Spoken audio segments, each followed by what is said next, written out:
Okay, so this is a flipped classroom video discussing the Odyssey, book 16, lines approximately 267 to 367. Please follow along with your book or stop the video along the way, take notes if necessary, and really absorb the information over the next few slides. Thank you. Okay, so let's continue reading. Then Odysseus said, who had borne the barren sea, "Only the plain truth I shall tell you, child. Great seafarers, the Phaeacians, gave me passage, as they give other wanderers. By night over the open ocean, while I slept, they brought me to in their cutter, set me down on Ithaca, with gifts of bronze and gold, and stores of woven things. By the gods' will, these lie all hidden in a cave. I came to this wild place directed by Athena, so that we might lay plans to kill our enemies. Count up the suitors for me. Let me know what men-at-arms are there, how many men. I must put all my mind to it, to see if we two by ourselves can take them on, or if we should look around for help." Telemachus replied, "O father, all my life your fame as a fighting man has echoed in my ears, your skill with weapons and all the tricks of war. But what you speak of is a staggering thing, beyond imagining for me. How can two men do battle with a houseful in their prime? For I must tell you this is no affair of 10 or even twice 10 men, but scores, throngs of them. You shall see here and now. The number from Dulichon alone is 52 picked men, with armorers half a dozen. 24 came from Same, 20 from Zakynthos. Our own island accounts for 12 high-ranked, and their retainers meet on the crier and the master harper, besides a pair of handymen at feasts. If we go in against all of these, I fear we pay in salt blood for your vengeance. You must think hard if you would conjure up the fighting strength to take us through." So what we see here in the beginning is Odysseus telling his son how he got there, right? The Phaeacians helped him. While he slept, they set me down on Ithaca, and he came with gifts. Okay, he's very happy to be home. Tells them these all lie hidden in a cave. He doesn't want anyone to see them or know where they are or know that he's here. He came so that he might lay a plan with his son to kill his enemies. He wants him to count up the suitors for him. He wants him to make a plan. What men? How many men? Can we do it by ourselves, or do we need help? Very important. Continuing, Telemachus replies to this a little anxiously that we can't do this. I know you are a fighting man. Okay, you have skill with weapons and tricks of war, but how can you imagine all of these men in their prime? There's so many. Many, many men. Now, you've asked me before how many suitors were there, and I always evaded the question. I didn't tell you, mainly because of this right here. I want you to reread this, and I want you to come up with a number for tomorrow. Tell me how many suitors are there. It tells you right here in this section.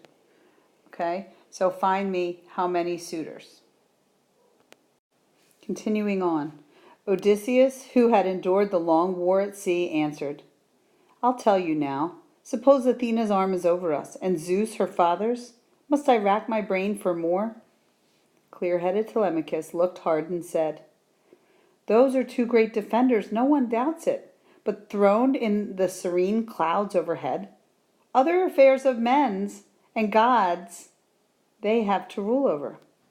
And then the hero answered, "Before long they will stand to the right and left of us in combat, in the shouting when the test comes, our nerve against the suitors in my hall.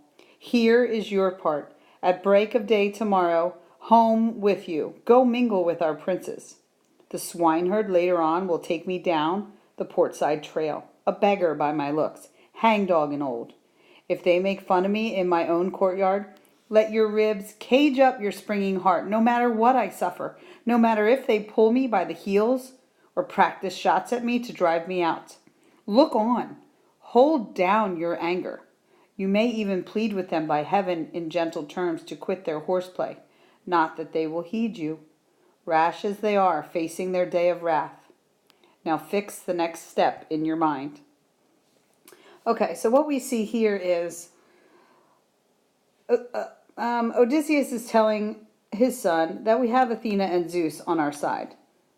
But Telemachus is telling him that they're throned up in the clouds. They have other things to worry about. Why can they help us? How can we rely on them? We can't. We need to worry about ourselves. So, with that being said, Odysseus maps out a plan. Of course, we know they love a good plan. So he says here is your part, son. Number 1, at break of day tomorrow, home with you. Okay? Go home, Telemachus. Act natural. Mingle with the princes. Act like nothing is wrong. Don't act like they were trying to kill you. Don't act like you've seen me or that you have some plan up your sleeve. That's number 1. Number 2, Odysseus will come as a beggar. Okay? The swineherd will take me down, a beggar by my looks.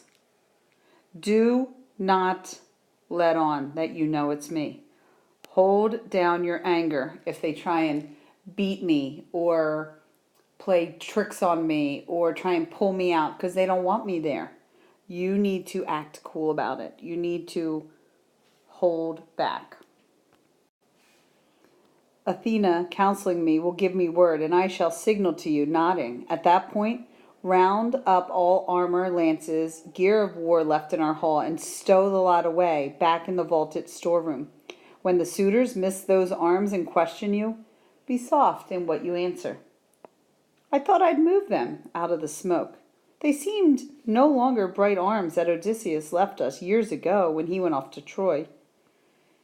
Here, where the fire's hot breath came, they had grown black and drear. One better reason, too, I had from Zeus. Suppose a brawl starts up when you are drunk. You might be crazed and bloody one another. And that would stain your feast, your courtship. Tempered iron can magnetize a man. Say that, but put aside 2 broadswords and 2 spears for our own use, 2 oxhide shields nearby when we go into action. Pallas Athena and Zeus all-provident will see you through, bemusing our young friends. Now, one thing more. If son of mine you are and blood of mine, let no one hear that Odysseus is about. Neither Laertes nor the swineherd here, nor any slave, nor even Penelope. Okay, so this is important, this section here, because we learn a few things. Number 3, oh shoot, I changed my ink. Number 3, he says, I shall signal to you. Nodding at that point, you are to round up the armor. So basically, all the men have been sitting around drinking, eating all this time at Odysseus's castle. They have become less argumentative. They have become less, attached to their swords and shields, and they've put them down. So Odysseus wants Telemachus to kind of pick them up and lock them in a room. Because when the fight goes down, the less armor for the suitors, the better for Odysseus and Telemachus, 2 fighting so many. So if anybody asks him what he's doing, Odysseus says to Telemachus, pretend that you are shining them up, right? They seem no longer those bright arms Odysseus left us. They have grown black and drear. Or a better excuse might be, what about if you're drunk and you have this armor around? You might be crazed and bloody one another. That would ruin the whole party. So act cool about it and just pick them up and put them in a locked storeroom. But don't forget, put aside swords and shields and spears for us. We're going to need them. And then lastly, down here, do not tell anyone that I am back. Because obviously he's the hero. He is famous. Everyone knows how he has won the war and done wonderful things. They will be afraid. He doesn't want that to happen. So I think we're up to number 3. So if we want to write it in here, So this might be number 3. This is number 4, to put the swords aside, and then number 5 could be to tell no one that Odysseus is about. Okay, so you have basically your plans here between 1, 2 on the previous page, 3, 4, and 5 continuing the plan here. But you and I alone must learn how far the women are corrupted. We should know how to locate good men among our hands, the loyal and respectful, and the shirkers who take you lightly, as alone and young. His admirable son replied, Ah, father, even when danger comes, I think you'll find courage in me. I am not scatterbrained. But as to checking on the field hands now, I see no gain for us in that. Reflect. You make a long toil that way if you care to look men in the eye at every farm, while these gay devils in our hall at ease eat up our flocks and herds, leaving us nothing. As for the maids, I say, yes, make distinction between good girls and those who shame your house. All that I shy away from is the scrutiny of cottagers just now. The time for that comes later, if in truth you have a sign from Zeus, the Storm King. Now, we are not going to look at this section right now. We are only going to stop here. But going back over this, what we have is, let's see here, bring this down. All right, so what we have here is he needs to look at the women, he says. Let's find out. The serving women, have they turned over and lost allegiance to Odysseus? He's been gone so long, and sworn allegiance to the suitors? They've been there for 3 years. Have they gotten into bed with them? Have they made a pact with them? They're serving them. Have they flipped on Odysseus? He also mentions maybe checking the men along the way. Are they true to Odysseus? Telemachus decides there's no time for that. Okay, there's no gain in that for us. It will take too long, leaving us no time. So Odysseus really agrees with that, and he's okay with that. But he does want to make a distinction about the women of the house. I do like that because it gives women, it seems like the women have some importance in the home there, even the serving women, that they could really turn things in a different way if they're bad girls or good girls, depending on if they're on Odysseus' side and true to him, or if they have turned and gone with the suitors. Okay, so for all of this, I want you to make sure you have some notes or have some questions for tomorrow. But technically, I'm not really going to go over this. This is a great way to flip the classroom, for me to read it through with you, for you to be able to stop, take notes, or re-listen if you need to. Please email me or see me tomorrow if you have any real questions. Have a great night. See you tomorrow.